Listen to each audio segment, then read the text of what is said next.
Cleopatra, Queen of Egypt, the most powerful woman in history, who used her beauty to captivate the throneless emperor, Julius Caesar. Yet, behind this legendary tale lies a dark side unknown to many. It is a forgotten story of a cold-blooded murderer unimaginable for over 2,000 years. The truth about Queen Cleopatra has, in some ways, been obscured. But now, all the evidence is leading us to this very place. This was once a major city of the Roman Empire, and today it lies within the borders of Turkey, inside an ancient tomb over 2,000 years old. Scientists have uncovered the skeleton of a young woman. They believe she was the victim of a murder. She died for daring to challenge someone far more powerful, none other than her own sister, Queen Cleopatra. Could this skeleton be the evidence of a forgotten legend? What truths lie hidden behind this tale of power, greed, and envy? Right now, we are about to see a side of Cleopatra never seen before. The portrait of a ruthless killer. Cleopatra, beauty and cruelty. In 1920, archaeologists discovered a mysterious ancient tomb here in the heart of Ephesus.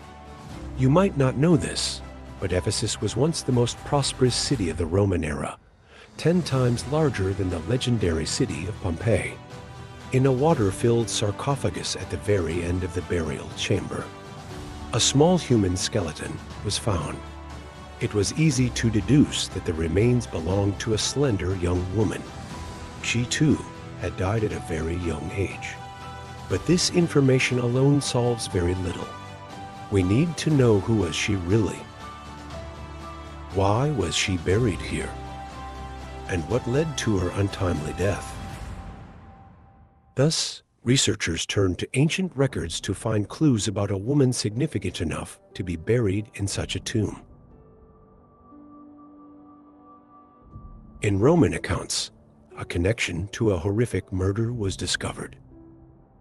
The assassination of Princess Arsinoe, the sister of Queen Cleopatra. This marks a bloody but forgotten chapter in the story of one of history's most powerful women. Mark Antony, Cleopatra's lover, captured the princess here. In a moment of fury, the young Princess Arsinoe was killed. Was this a myth or reality? If the story is true, and scientists can verify evidence from the skeleton, it would be a groundbreaking discovery. For Cleopatra's family, this was not merely an act of murder. It would be the first evidence portraying Cleopatra as a ruthless killer. Her cunning and manipulation would be recognized on a whole new level. However, if this is Princess Arsinoe, how did she come to be buried in a tomb 500 miles from Egypt? What truly brought her to this place? To find the answers, we need to cross the Mediterranean and return to Cleopatra's homeland. We are now in Egypt, inside the Karnak temple complex. By the time Cleopatra ascended the throne, this site was already 2,000 years old. The golden age of Egypt had passed, but its future seemed secure. In 51 BC, Cleopatra's father passed away, leaving his legacy to his 4 children. He divided the throne between his son, Ptolemy XIII, and his eldest daughter, Cleopatra. According to Egyptian royal tradition, the 2 siblings were required to marry upon their ascension. This led to severe discord within the royal family. The situation caused major divisions in the family, and a larger problem emerged. Egypt faced a looming threat from a rising power in the east, the Roman Empire. The Romans had conquered vast territories, expanding as far as the Middle East. For the first time, Egypt was in the sights of these powerful warriors, facing the fate of an entire nation. The Egyptian dynasty was forced to make a life or death decision. They had two options: resist and repel, or ally and submit to Rome. Both choices carried enormous risks. Aligning with Rome might provoke outrage and rebellion among the kingdom's people. But resisting Rome meant facing the world's most elite army with little hope of victory. Cleopatra leaned toward the first option to avoid a bloody conflict. However, her younger brother opposed this. And worse still, Ptolemy XIII gained the support of their younger sister, Arsinoe. The two of them believed Egypt would have enough time to prepare an army capable of matching Rome's might and defending the kingdom. Family conflicts quickly spiraled out of control. King Ptolemy, still a boy, was forced into marriage and faced off against his cunning sister. Backed by loyal courtiers, the young king succeeded in banishing Cleopatra from the kingdom. Exiled from Alexandria, Cleopatra was forced into exile. But Cleopatra was not one to accept defeat. The queen's plan for revenge slowly took shape.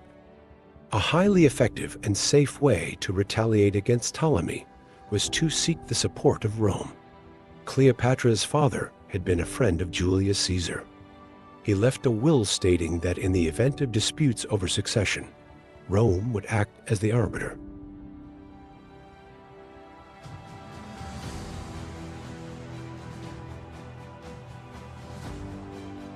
In 48 BC, Julius Caesar traveled to Egypt with a small contingent of soldiers. He quickly realized his role as a mediator in this family feud, giving him an advantage to consolidate power. Using her renowned beauty, Cleopatra decided to seduce Caesar, a move the young emperor could not resist. Returning to the skeleton believed to be Princess Arsinoe, modern forensic technology was employed to analyze the remains. If evidence proved the skeleton to be male, the hypothesis would collapse immediately. Fortunately, this can be easily determined as female pelvises are significantly larger than male ones. A young girl aged 15 or 17 had tragically lost her life. We know that Arsinoe was Cleopatra's biological sister, and the queen was only 18 when she ascended the throne. Thus, the theory aligns perfectly with these details. The skeleton matches the age of Princess Arsinoe. But was the skeleton from the same historical period? This is easily resolved using carbon dating. The results indicate that the skeleton dates back to between 220 BC. This is yet another clue supporting our hypothesis. The skeleton's era perfectly aligns with the years Arsinoe lived. Observing the skeleton, it is evident that this girl was slender and petite. Historical records show that Arsinoe's sister, Queen Cleopatra, shared the same delicate physique. Notably, Cleopatra used her small stature to sneak into the royal palace.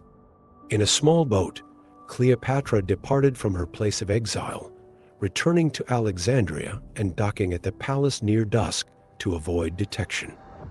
Once the mistress of the palace, Cleopatra was well acquainted with its corridors. She wrapped herself tightly in a bedsheet and was carried into Caesar's quarters by servants, ensuring she would be alone with him. This was the most effective way to seduce him. It clearly demonstrated Cleopatra's cunning. She was a woman willing to do anything to achieve her goals. Caesar was 52 years old, while Cleopatra was just 22. The tale of Cleopatra seducing Caesar is central to her legend, and it can also be seen as an act of betrayal. Many historians have long described Cleopatra's appearance on that fateful night. Her hair was artfully disheveled, as if she had endured a fierce struggle. Her eyes reflected pain, yet no tears were shed. Her plea was spoken. "Great Caesar, I stand accused and have been driven from the throne of my father. I face eternal exile in a foreign land unless you restore my rightful power.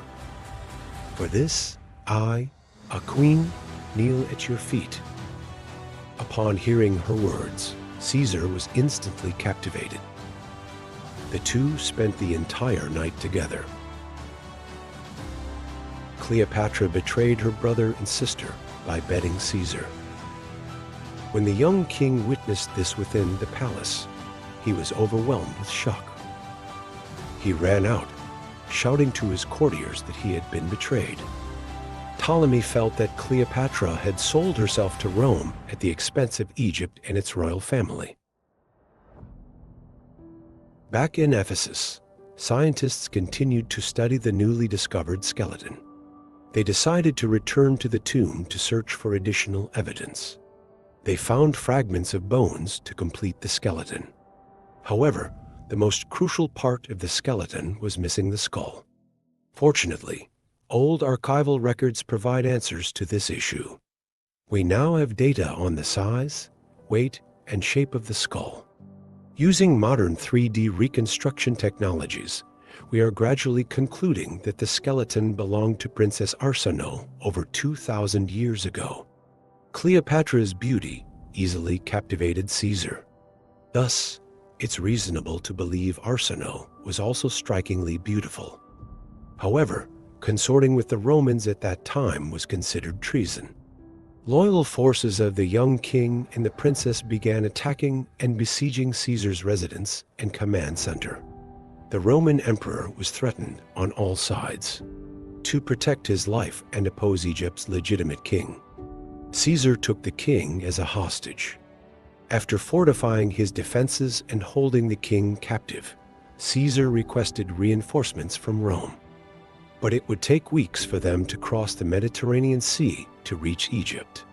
In this desperate situation, Caesar and Cleopatra devised the boldest plan to lure the Egyptians out of the palace.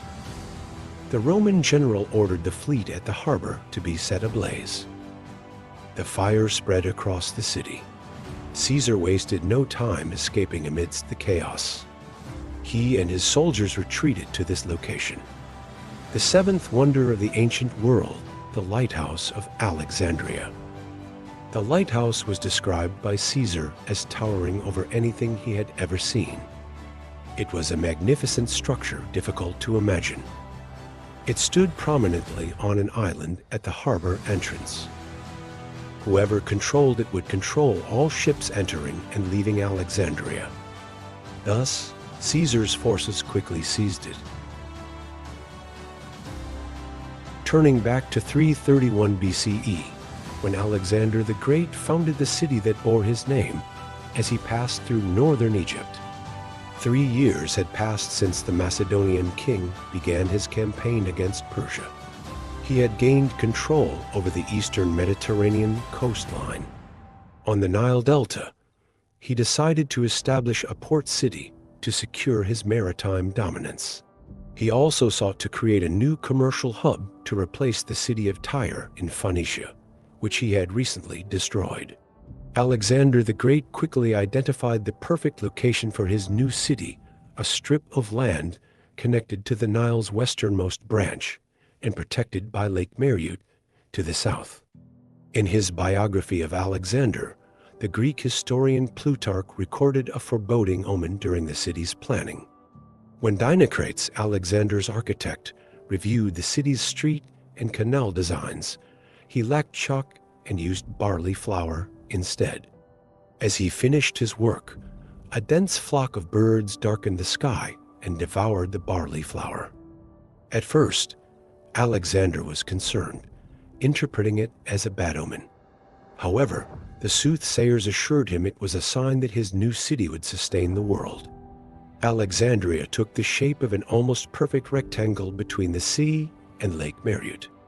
Contemporary visitors compared it to a chlamys, an ancient Greek cloak.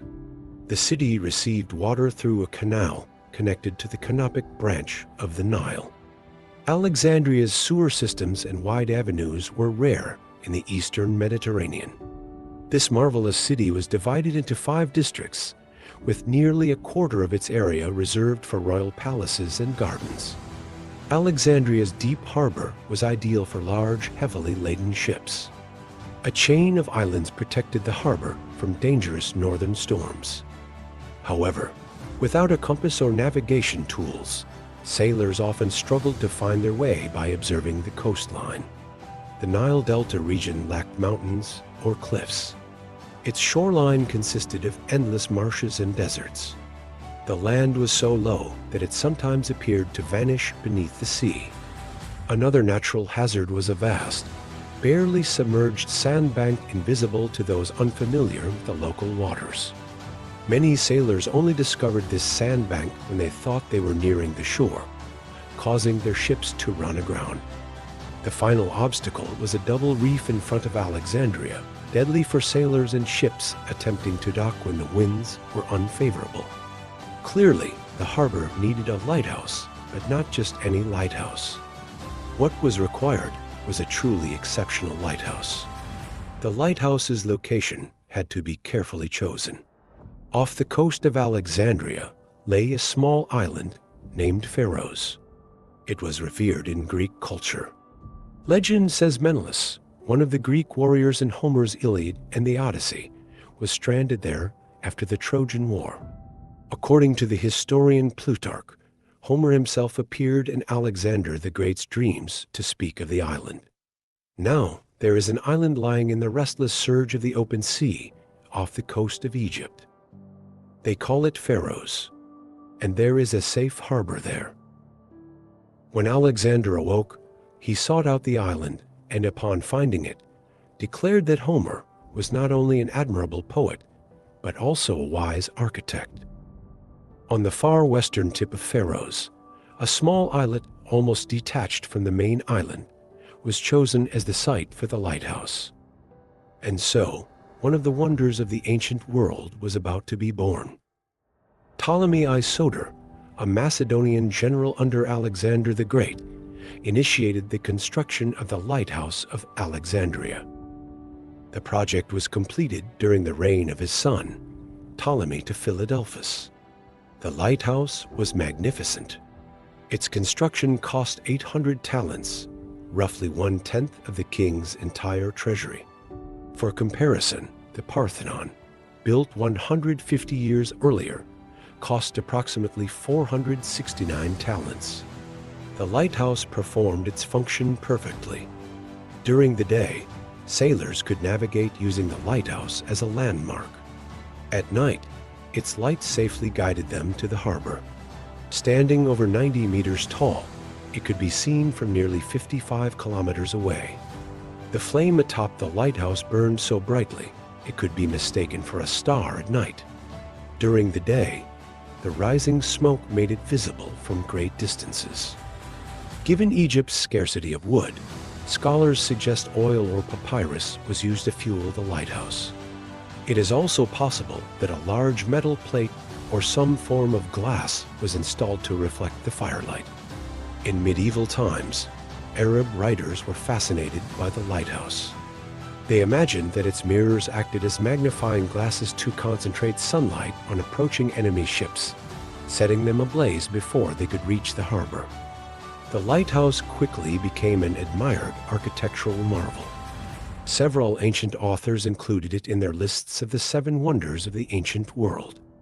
Many were impressed by its towering height and extraordinary design. The lighthouse remains an enduring symbol of pride.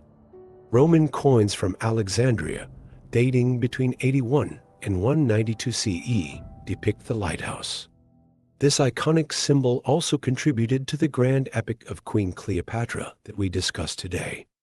Returning to the present moment, the war in Egypt rages on. Caesar remains under siege. As the conflict intensified, Princess Arsinoe sought to rally the Egyptian army. She bravely escaped from the palace. The rebels declared Arsinoe their queen, vowing she would lead them against Rome. Thus, a young girl became the absolute ruler of Egypt at that moment. Seizing the opportunity while Caesar was besieged, Arsinoe's army launched a surprise attack, attempting to capture the Roman emperor. The Roman forces were scattered, and Caesar was forced to leap into the sea and swim for his life.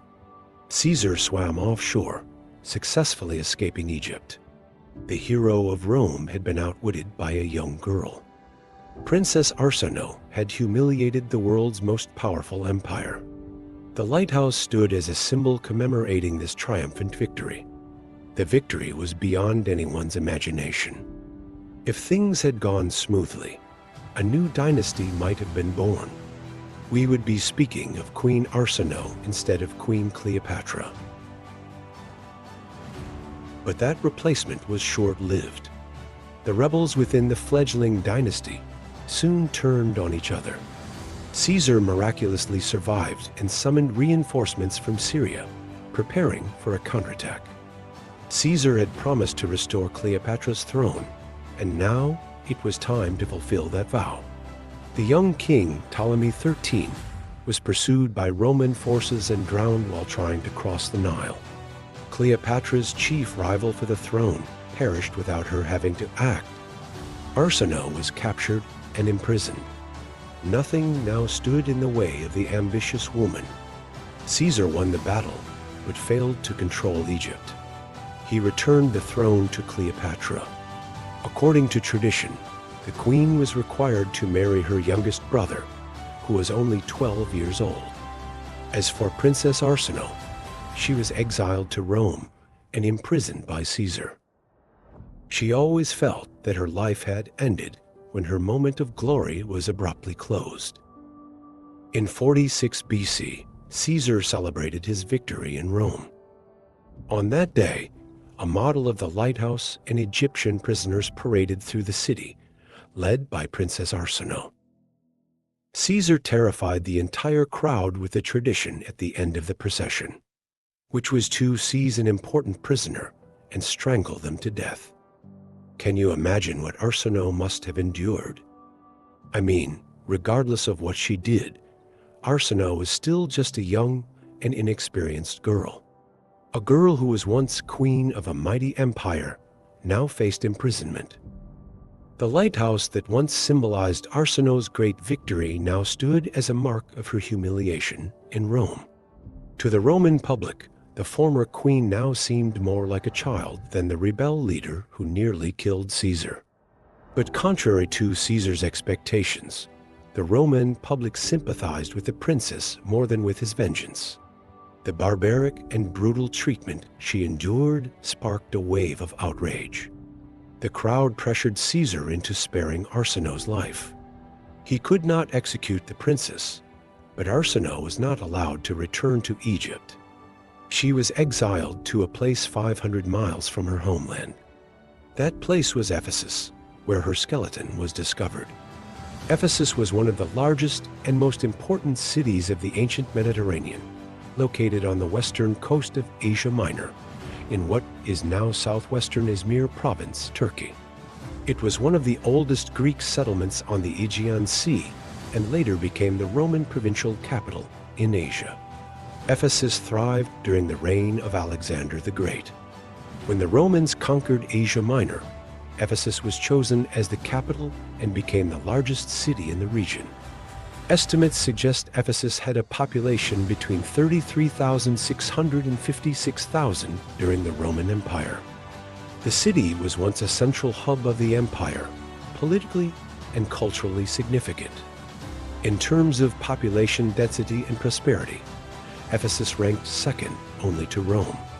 By the 15th century, Ephesus was buried by natural disasters and forgotten until its excavation in 1836 restored it to its current state. Princess Arsinoe lived out her days here, specifically in the Temple of Artemis, another wonder of the ancient world. Although Arsinoe's rebellion failed, her life may have found some peace. Under the sanctuary's inviolable protection, the princess was safe. 2 years later, Julius Caesar was assassinated. With the Roman emperor's death, Arsinoe once again faced danger from her sister Cleopatra. Now, nothing could stop Cleopatra's ambition to become Egypt's sole queen. Yet, as long as Arsinoe lived, Cleopatra never felt secure in her throne. What did the ambitious woman do after Caesar's death? The answer is blood-stained. Cleopatra killed her husband, who was also her younger brother. Now, only Arsinoe was beyond Cleopatra's reach. The Roman Empire now had a new ruler, Mark Antony. He established his court in Ephesus, where the Egyptian princess was exiled. The city became a place of indulgence and revelry. Despite Ephesus's wealth, its resources were never enough to satisfy Mark Antony's excesses. He began eyeing Egypt and its boundless riches. Mark Antony needed Egypt's resources to sustain his ongoing wars. He sought to summon Cleopatra to Rome. This goal was not hard to achieve. Antony held something Cleopatra deeply desired. It was Arsinoe's life. Antony had value to Cleopatra, and she had value to him. Cleopatra resorted to her old strategy, seducing Mark Antony, just as she had with Caesar. However, under the protection of the priests in the Temple of Artemis, Arsinoe was untouchable, especially by Cleopatra. Thus, a deal was struck between two scheming individuals. Immediately, Antony ordered Arsinoe to be captured and executed. This event shocked the world, as it was a murder carried out in the sacred Temple of Artemis, the goddess of the hunt. At the time, this was considered one of the most audacious murders in the ancient world. 11 years after Arsinoe's death, Marcus Antonius and Cleopatra ruled the Eastern Roman Empire together, but their empire gradually weakened. Eventually, Cleopatra had no choice but to take her own life. It is ironic that Cleopatra, who killed her siblings for Egypt's throne and manipulated Rome to maintain her reign, ultimately saw Egypt become part of the Roman Empire. This happened because her alliance with Antony failed against Augustus Caesar, Julius Caesar's successor in Western Rome. Cleopatra was forced to end her life. From that moment, Egypt fell entirely under Roman rule. Cleopatra became the last pharaoh of ancient Egypt. Though her child briefly succeeded her as pharaoh, he was later executed on Augustus's orders.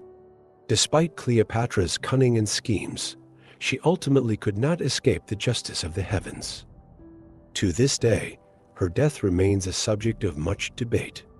Legend has it that in 31 BC, after her defeat at the naval battle of Actium, Cleopatra's lover, Mark Antony, was pursued by Octavian's army.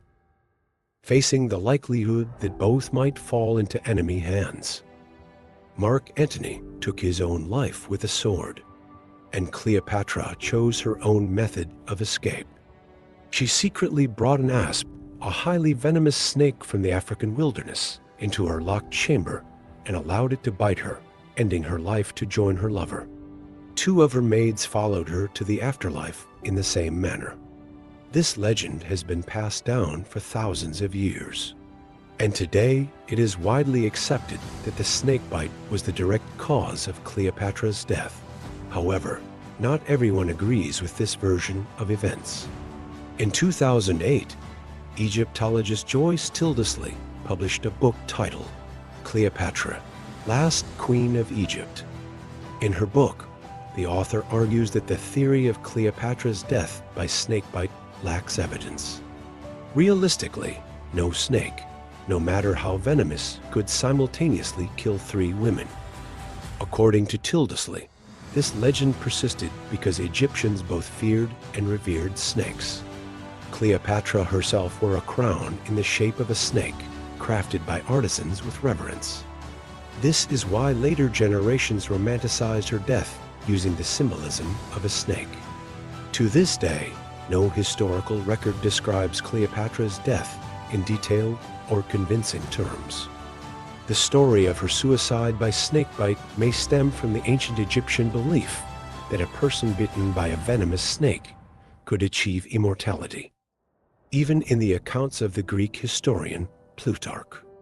While he acknowledged the possibility of Cleopatra smuggling a snake into her chamber in a fig basket or water jar, he expressed doubts about the story's authenticity. According to Plutarch, no matter how venomous a snake might be, it is unlikely it could kill 3 women simultaneously. Returning to Tildesley's book, she highlights significant gaps in the snakebite hypothesis. Even if a snake could kill 3 women at once, how did it get into the chamber, and where did it go afterward? Moreover, not all snakes are venomous. How could someone planning their death be certain this method would allow them a peaceful journey to the afterlife? In reality, they could have chosen a quicker and more reliable method, such as poison. Supporting Tildesley's argument, American profiler Pat Brown, with the help of toxicologists and psychologists, concluded that even the most venomous snake requires at least 2 hours to kill a person after a bite. Furthermore, not every snake bite injects venom, and the venom from a single snake would not be enough to kill 3 healthy women at the same time. If Cleopatra wished to die alongside her maids, she likely would have chosen a different method. What that method was remains uncertain. However, according to Pat Brown, it certainly was not the snakebite as depicted in the enduring legend. Thus ended the life of one of history's most powerful women. Cleopatra is remembered not only for her intelligence, beauty, and nobility, but also as a portrait of a cunning murderer. These were the hidden aspects of Cleopatra's legend that we rarely hear about.